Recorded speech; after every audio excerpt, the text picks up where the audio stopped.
Here we are at week 12 talking about handling difficult clients professionally. But I'm going to tell you right now, I believe in firing clients.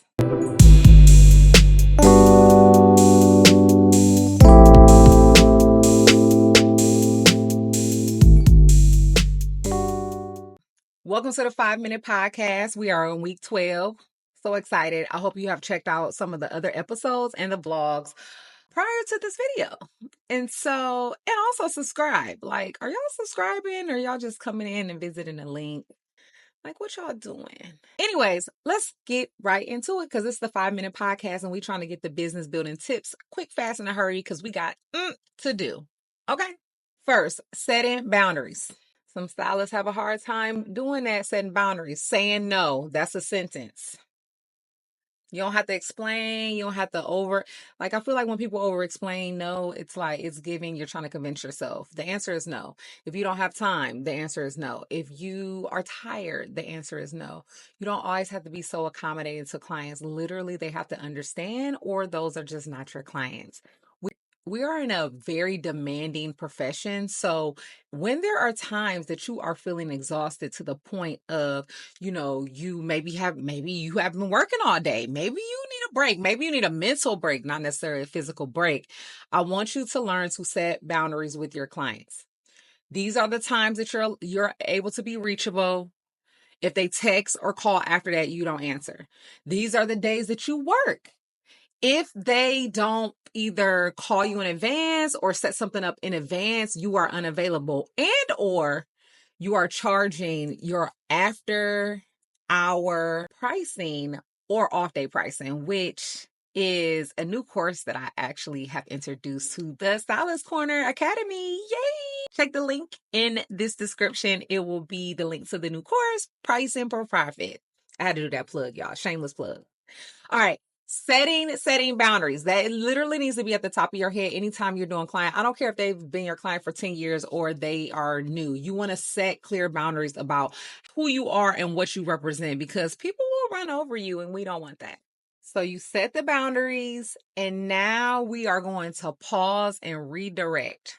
So if a client becomes argumentative for whatever reason, you know what I mean? You don't want to just respond and just get defensive or agree to something that you know you are not interested in or cannot provide because that will further just make them more angry.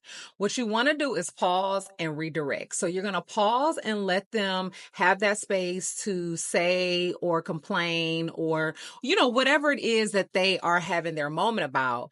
And then you want to make sure that you acknowledge what they're saying, but not necessarily in a way that you agree, because you don't want to agree if that's not something that's actually tied to your business.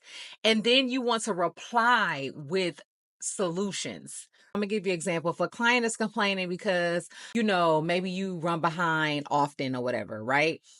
A solution to that would be maybe letting them know that if they are your first appointment, they are for sure to be able to get in and out, for example. You want to make sure you are providing solutions to de-escalate a situation. You can have a disagreement with someone and still provide them a service. Like it's just part of it being an adult.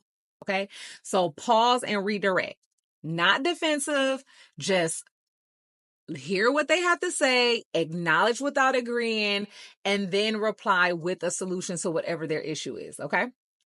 And lastly, you can keep a difficult client prep plan. So we probably haven't heard of that, but I'm sure a lot of us have some of the things already implemented in our business, like a pre-service consultation list, which means you have all the things that you need to provide the service. You've already talked to the client to make sure that you understand their expectations and all the things. So that'll help you have a clear path on how to provide that service.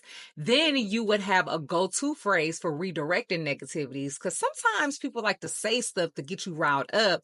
And if you're not quick enough and just take a moment to pause, you'll be sucked into that little whirlwind of negativity. So if you have a go-to phrase, maybe that you say to yourself to calm yourself down, or to say just in the client to kind of redirect them to another space, because we want positive energy. And then lastly, a clear, refund policy, redo policy. You should have both if you should have both.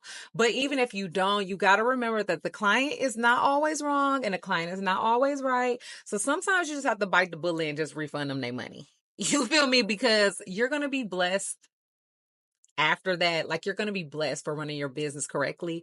It's just not even worth the headache to even be going back and forth. You be like, listen, here go your money. I'm sorry for about what happens, but here's your money and have a good day. Okay. And if all else fails, like, I totally believe in firing clients. I have fired many clients over the years. You can do it professionally. Don't ever feel like you're tied to a client just because they paying you, right? Like, we're getting out of there because we are a service-based business. We have a lot going on. We just have a lot of obligations, and a negative client is not going to be one of them. Okay, so thank you for tuning in to the 5-Minute Podcast today. Make sure that you check the description. We have blogs, vlogs, and all the things that you need to build your beauty business. Until next time, ciao, babies.